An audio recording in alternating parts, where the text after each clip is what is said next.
ملک کے دیگر شہروں کی طرح جہلم میں بھی ناجائز منافع خور شہریوں کو دونوں ہاتھوں سے لوٹنے میں مصروف ہیں۔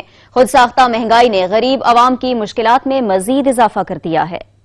رمضان مبارک کے شروع ہوتے ہی سبزیوں اور پھلوں کی قیمتوں میں من مانا اضافہ کر دیا گیا۔ مصنوعی مہنگائی پیدا کر دی گئی ہے، جس کی وجہ سے متوسط اور سفید پوش طبقہ صرف قیمتوں کا سن کر ہی بنا کچھ لیے واپس چلے جانے لگا۔ ڈپٹی کمشنر جہلم کا کہنا تھا کہ ناجائز منافع خوروں کے خلاف سخت ایکشن لیا جائے گا۔ جب بھی رمضان المبارک آتا ہے تو پہلے تو تھوڑی ڈیمانڈ بڑھ جاتی ہے ہر چیز کی، اور جب ڈیمانڈ بڑھ جائے اور تھوڑی سپلائی کم ہو تو چیزیں نیچرلی اس کی پرائس بڑھ جاتی ہے۔